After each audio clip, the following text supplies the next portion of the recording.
want to thank the Institute for supporting this gathering, and I'd like to thank my team members, Larry, Patrick, Seth, and Madeline, for all of their care and support in this.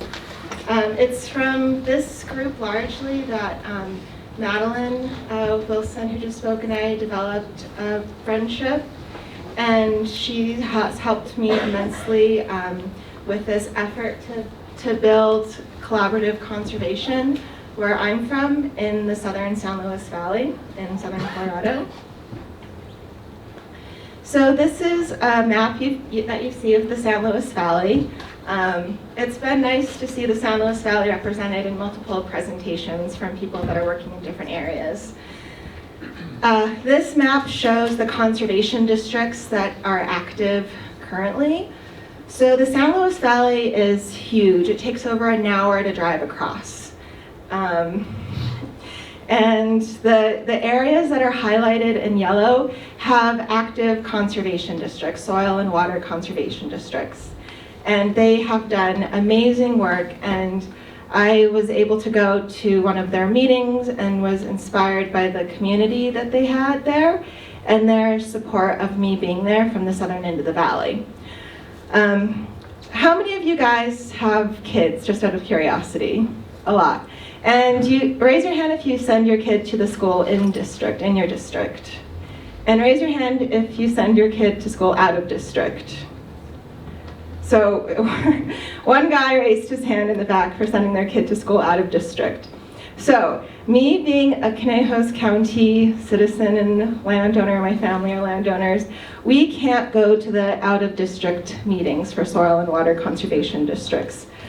We need to have our own soil and water conservation districts. We have dust on snow in the San Juans.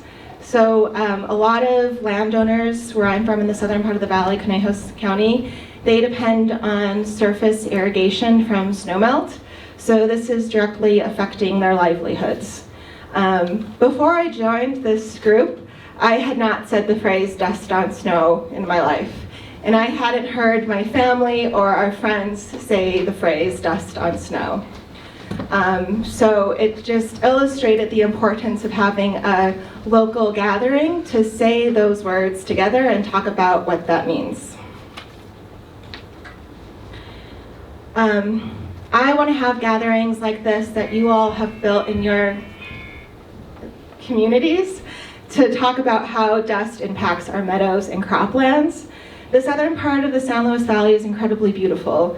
We have the National Forest, we have the headwaters of the Conejos River, which means Rabbit River, that feeds into the Rio Grande. That's where I live. I live at the intersection of the Conejos River and the Rio Grande. We have old, incredible surface water rights. So in the spring, our whole area becomes an extended wetland. And landowners have this really sneaky technique of irrigating property that has a road between by they call it jumping water. So they flood the road and they become impassable, and somehow it's not illegal to do that, but it becomes almost inaccessible. So my home becomes almost inaccessible, but if I ever say anything about that, I'm like, shit on, because I'm working against the irrigation system. This is a picture of my dad. My dad is a huge reason why I'm here. I try not to get too emotional when I talk about him. He's not dead or anything. He's just a really incredible land steward. He's been, awarded Conservationist of the Year before. I love this picture of him. His name is Johnny because he has one cowboy boot on and one irrigation boot on. He does both ranching and farming. And our family ranches between southern Colorado and northern New Mexico. And I think that this is not unusual for families in the southern part of the valley. There's fewer pivots.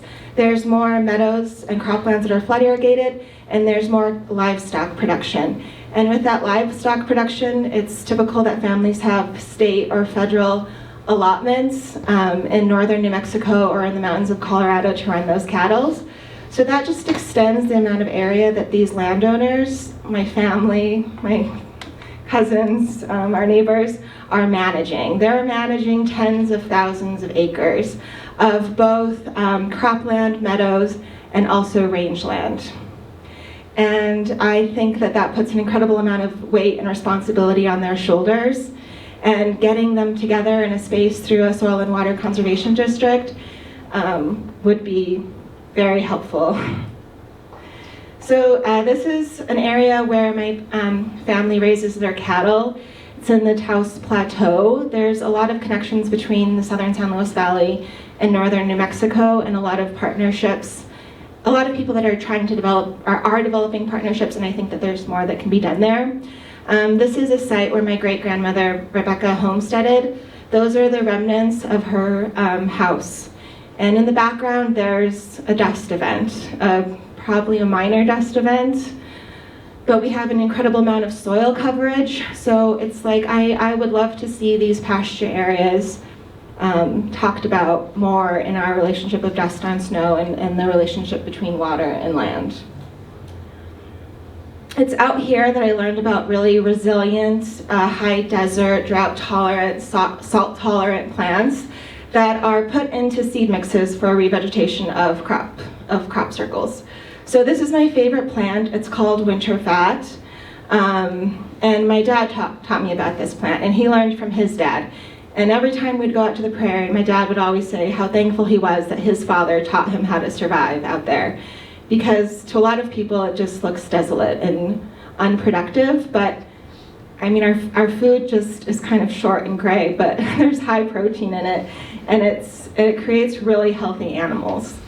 And this plant is really interesting too, because not only does it have a high forage value, but it also is listed as an NRCS plant that's great for erosion control, because it has a super interesting root system that has both a deep tap root for holding soil in place and a fibrous plant root to hold soil in place.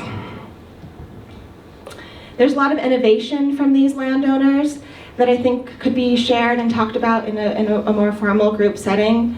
This is one of them. This is my dad's way of monitoring a remote stock tank for cattle with a game camera and a float. This is a project that I did with my kids. I'm a school teacher. My Dust on Snow project was having them do drawings of dust on snow with earth pigment. So we went out to the school grounds. We talked about soil cover. We talked about different ways soil is held, whether that's with living plants or mulch or rocks.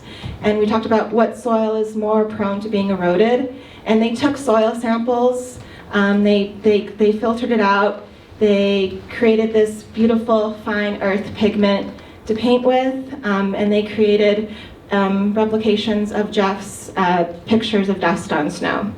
We have no formal science curriculum. We're a poor school in an underserved county.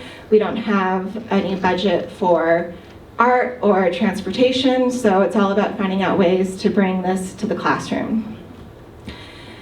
This is my backyard. This is land that I got from my great aunt. I got my first EQIP grant. They told me, you know, it's cost share, figure out which contractors you want to do the work for soil stabilization. I said, I don't know. They said, well, if you had a soil and water conservation district, one of their efforts would be putting together a list of contractors to do this restoration work that were vetted. These are all of the people that are already working in the area. There just needs to be a coordinated effort to bring them together to make sure we're not asking funders the same thing over and over again from different sides. So there's a network of people. We just need the one person or one entity to bring them together and organize it. This is an illustration shared by Patrick O'Neill from his buddy Peter Donovan, and it illustrates a concept that would be great to be shared at a Conejos, Costilla Soil and Water Conservation District, right? The relationship of land and water, and how our land is a sponge that holds water, and practices that help that be a healthy relationship. Conservation districts are a great way to go in this effort, because their whole mission has to do with collaborative actions of landowners. And these are all of the attributes of soil and water conservation districts. Raise your hand if you've interacted with your own soil and water conservation district. keep your hand up if it was a positive relationship, keep your hand up if you can identify with one of these bullet points. So Madeline Wilson, she's an amazing person, and she has written a grant for us to do a capacity and needs assessment in southern Colorado to get the stakeholders together, the landowners, the families, right, together, and come up with a list and a strategic plan of their conservation needs. And we share goals with big entities where we want to be a part of the conversation and part of the solution, and we want to have obstacles removed to be a part of the solution. Thank you so much for your time.